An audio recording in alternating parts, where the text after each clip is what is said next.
Okay, we're back, Sam. Good to see you, my Good to see you. friend. Yeah. Yeah. What's going Okay, you on? ready? Anything happening? Oh, nothing happened in the world, but maybe there's some topics I can hit you with if you're okay with that. Yeah, let's do it. All right. You've been concerned about Donald Trump due to his refusal of a peaceful transfer of power as a threat to democracy. But now we're beginning to see just how massive this Biden cover up was. And in the past, we also saw Bernie pushed out by the Democratic elite in 2016. Aren't these also threats to our democracy? And maybe these aren't even threats. Aren't these actual moments where we didn't have democracy? Yeah, well, I mean, this is um, there's certainly a corruption of our democracy. I mean, they're not ideal. Um, the details of what went into Biden running for a second term, and just the level of delusion and hubris and dishonesty that birthed that project. I think that that was reading Jake's book. That was very troubling to discover just how deep that went and how unrepentant they all still are. Um, I mean, we had an awful choice. And it's a choice that I think explains how corrupt and corruptible the Democrats and the media were from essentially 2016 on. We had a choice between, I think, a genuinely evil candidate, right? I mean, certainly perceived to be evil by half of our society. I mean, I think this is this really is the banality of evil, because his evil is incredibly banal. But nonetheless, I think he's so outside the norm of what should be acceptable to us politically that it's easy to see that everyone perceived this as a five-alarm fire. I mean, and we are now, I'll point out, living in the midst of that fire. We're 4 months into it.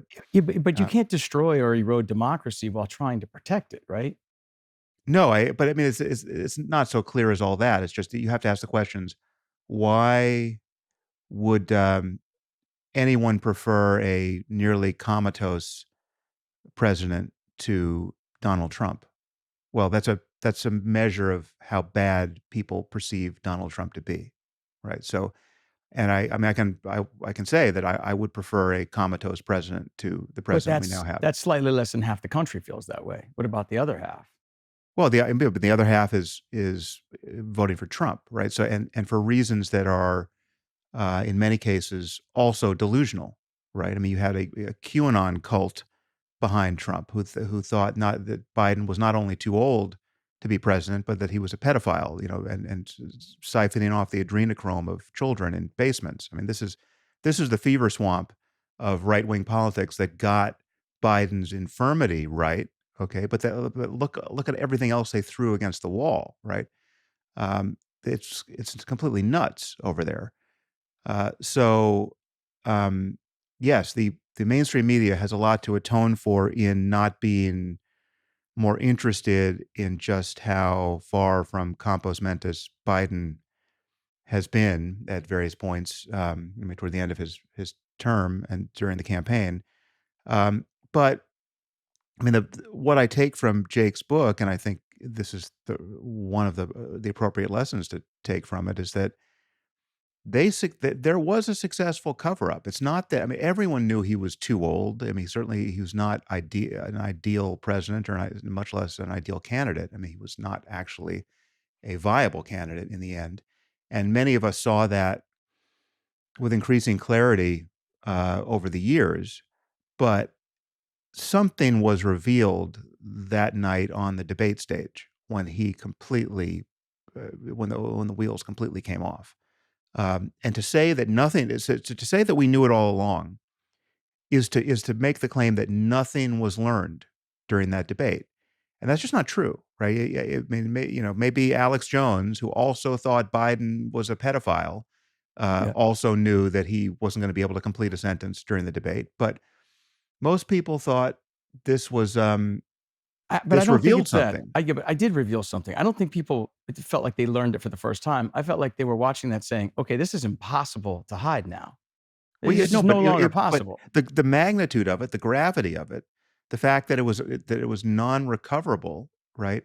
That was revealed that night to most people. Now, the scandal, the real scandal is that there were undoubtedly there were people, and we know this from Jake and Alex's reporting in that book. Undoubtedly, there were people close to the president who saw that sort of thing before, and many times before, going back years, right? That's the scandal. That's the cover up. And that is a genuine cover up because they're hiding that, they're lying about that, they're protecting him from exposure so as to avoid any public viewing of that, right? He's not having cabinet meetings. He didn't have cabinet meetings for nearly a year. And the cabinet meetings he had prior to that were scripted and weird, and the cabinet officials, cabinet members are sworn to secrecy on some level to not talk about that. I mean, so that's the cover up. That to say that there was no cover up and say this was all in plain view is just not true. It's just the fact that the right of center, they were whinging about this for years, doesn't mean that there wasn't an effective cover up, because There there was obviously effective was. cover up, but I think what happened was I think a lot of people are claiming that they saw this all along. They were being convinced that what they were seeing with their own eyes wasn't the case. And not only that, they were being told they were being assholes for even pointing something like this out. And Yeah. No, again, when you saw I think all of that's bad. That's obviously bad, and it was, but crucially, it was it was bad to the point of masochistic self-immolation for the Democrats, right? Like, it's not like it worked out well for the Democrats. It destroyed the Democratic chances for the presidency, right? It's and beyond. I mean, the Democrats have a yeah. problem for a long So time no, now, but so it's like the idea that this is, how much of this is intentional? If it's synonymous with of hitting a course. brick wall at 100 miles an hour, right? I mean, it's just, it was a disaster for the Democrats.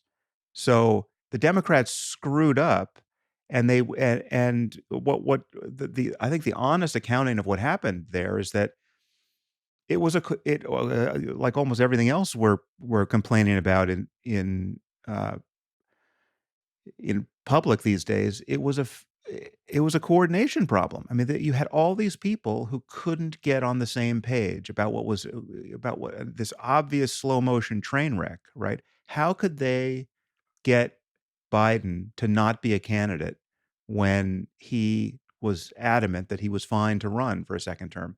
There's no good way to do it, and they're all living in this hall of mirrors where the first person to express doubt about his viability is the first person to show disloyalty and will be fatally compromised in their career prospects thereafter, right? So it's a it's an incentive structure that fucked everyone up, but it was not this calculated uh, and effective deception. It was a pathological process, and and everyone left of center should be unhappy about it.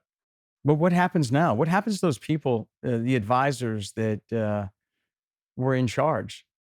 Well, I mean, as I wrote at after the debate, when he was being slow to uh, drop out of the race, I wrote this in one of those articles on Substack that were increasingly shrill. I said, but if he's not out of the race by Monday, I forget. I think that was the day I called. Uh, all we're going to want to know are the names of the people who have enabled this atrocity, so that they'll never work in politics again, right? I don't think these people should ever work in politics again. I mean, it's a disaster. The people who covered for Biden, the people who thought he should run even after that debate, should never work in politics again. They have discredited themselves fatally. That's absolutely the case. And you read about them in Jake's book. It's just it's mind-boggling, the level of self-deception that's expressed in that book. Yeah, I mean, I find it. I'm embarrassed. I'm humiliated by it. I mean, the amount of times I've had to, you know, lean on CNN to explain something that, where they help me. I obviously see with my own eyes and being told, guys, it's, there are people that are talking. And I guess my point with Jake is that he could have been a little bit more of an intrepid journalist and asked more of the questions. I know he said, I wish I would have done that more. But in terms of, I feel betrayed. I feel like I relied on many of those sources to get this information and get it right. And But again, when I saw it but with you my own have eyes, to. I mean, I it's true. I mean, I think there's there's enough embarrassment to go around in the mainstream media, but it is also true that Biden was effectively hidden to a degree that is But why aren't you unprecedented. asking every single day, where is he? Where is he? Where's his Yeah, cognitive well, test? no, I Where mean, is the I man? think that's, If that were I Trump, think they would have done that every single day. They would have said every day, some of where that is he? was happening. I mean, the fact, I remember whenever there was something important for the president to communicate about, and he wasn't communicating about it. I mean, post October 7th, there were many moments when we needed a president who could come forward and make the case for why the U.S. was standing with Israel in the conflict with Hamas. Um, and we did not have. I mean, I think he made some attempts at communicating about that, but it was clear that his deficits as a communicator were actually causing problems for society at that point. And I think I said as much in some context, probably on my own podcast. I mean, yes, it's this separation between the two parts of the job, the decision making component of the job and the communication slash persuasion component of the job. Yes, the decision making component of the job is important, and I think as I said when I was talking to Jake, and as I said, I think some years before when we were all talking about Biden being compromised, it's at least intelligible to say, okay, he's not a good communicator. He was never a good communicator. He's only getting worse, right? You can't reliably stick him in front of a microphone and trust that something good is going to come out of his mouth.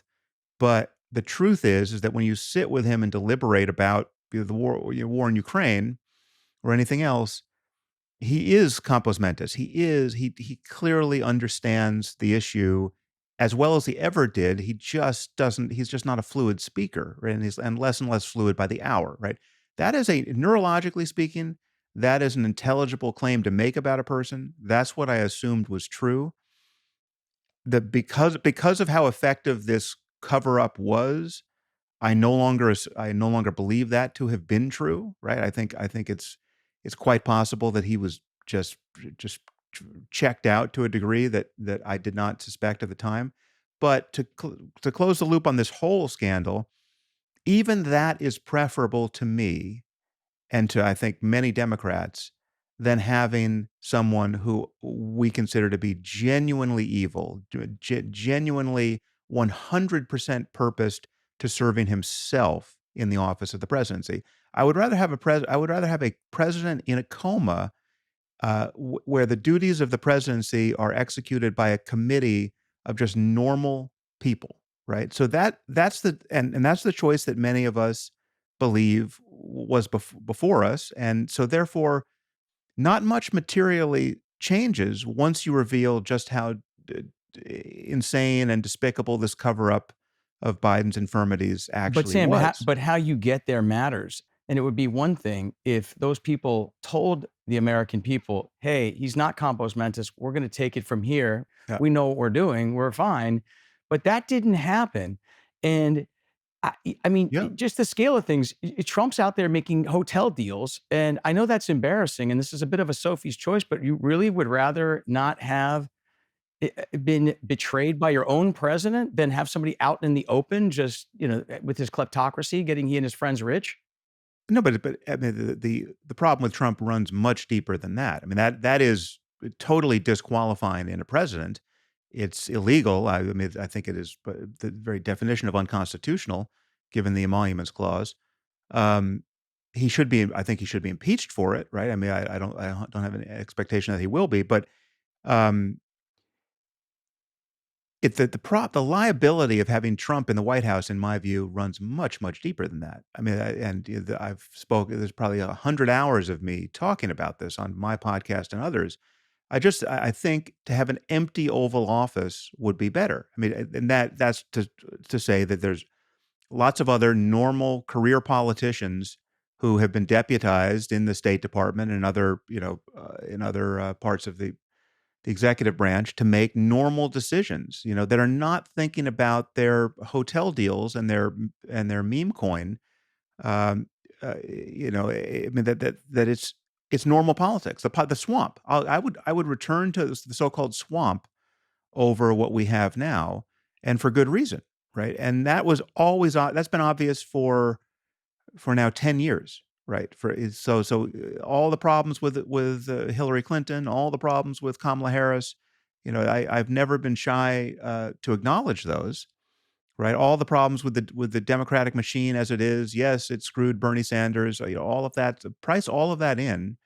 I think it is worse to have a president who values nothing but loyalty in the people he appoints to run our government. I mean, the fact that we've got Kash Patel running the FBI, and the FBI is now weaponized against private citizens who are being, quote, investigated and thereby bankrupted simply because they were against President Trump at some point in the past. Um, that's the road to fascism, right? That's much worse than having normal people who would be appropriately awed by the responsibility given to them run the country. Yeah. I just want to take a quick comedy break when you said Kash Patel. Did you see that video with he and Dan Bongino having to defend that Epstein killed No, himself? You no, didn't see it? no, Oh, I it's epic. missed it. Oh, you got to see it. They I will basically are watch it with pleasure and horror, they're, no doubt. well, they're now on the other side having to defend themselves from the conspiracy theorists. They're literally saying things like, look, I know a suicide when I see one. This Oh, is a really? Oh, suicide. that's delicious. Oh, Both he nice. and Dan Bongino. Oh, That's fantastic. it's happy watching. Yeah. Yeah. Anyway, I'm sorry I derailed this, but I want to get back to it because there's just something we talked about last time where I just, I said this last time, there's something more off-putting and gross to me about lying and secrecy than there is out in the open. And I know that's probably more of an irrational, But an but it's not emotional all thought out in than the open. irrational. There's a lot out in the open, and you have to imagine that that's the tip of the iceberg of corruption, right? I mean that's to grade Trump on a curve so fully that the the visibility of his sins are exculpatory, right, is just pure delusion, right? You have no idea what you don't know about what he's into, right? In the same way, and we already know he lies more than any other person that can be named, right? Anywhere in public life. So it's the idea that he's not covering anything up is it just doesn't I fly. again, I mean, the Trump lies to me. I don't know why, and we'll have to understand this or get some psychologist of some or sociologist or someone to explain this. But it just feels like when it says he's got a building that's 20 stories tall and it's only 10. I just don't really care. Or some of the other lies, they just feel. Of course, it's corrupt to be both He the lies about policymaker He and the he deal maker. deports someone to a torture room in El Salvador, and then laughs about it at the Oval Office and says he can't get him back, right? Yeah, I'm not Okay, defending that. It's that's a terrible. lie. It's a lie that he can't get him back. He can get him back in an hour, right? It's a sociopathic level of detachment from the real suffering he's causing, admitting that this person was sent in error to El Salvador, Yeah. um, and admitting that the process was so haphazard that we've probably sent 50 people who we really don't know whether they're innocent or guilty in the first place because there was no due process. Um, so I mean, there's just layers of this. The layers of the damage done to our society, to our system, the way we've edged toward fascism just by throwing due process out the window. All of that's an unacknowledged harm. Yeah, okay, but the damage to our system, you're right. The big lie was terrible. The big lie was about one president lying about, one person lying about becoming president versus the Biden lie, which is a person lying about being president. Well, That's no, a big but the thing is, well, problem. all right, but again, you have to acknowledge the the clarity, the clarity and obvious malice of the first lie, and the ambiguity, uh, and the kind of the slow rolling nature of the other lie. I mean, Biden is probably not well placed to understand his deficits because he's the one with the deficits, right? I mean, this is just the classic case of somebody for obvious reasons not wanting to admit that they're no longer competent to drive anymore, And now you have to have the conversation with them that they're, it's time to take the keys from them for the rest of their lives, right? That's, a famously hard negotiation for most people with their parents. And there's just, it's completely understandable that there's a lot of self-serving bias and delusion creeping into on the side of the person who thinks that, no, nothing much has changed and I can still drive, right? So how But much Sam, we blame. it's the same thing you're talking about. This is the president of the United States, and I know you're not talking about Biden himself, and I know you're going to go into, well, it's the people around him. But this is a grave sin. This is a big problem. That it's not just like Grandpa taking But with the there's keys. no This is the bright country. line. It's not a lie that has a bright line, because if you see him, this is What do you mean a bright line? Everyone could see it. Everyone could see it. And not people around him everyone could see could it. see it on the debate stage. Okay, but I don't hold on. know. But it was enough what we saw, that the excuses we made was enough that we saw that we should have said, okay, this guy's probably not at his best. When does someone? So it was absolutely obvious to me that after that debate, what should have happened is that he should have resigned and handed the presidency to Kamala Harris, right? And then she should have campaigned as president for a few months. That would have been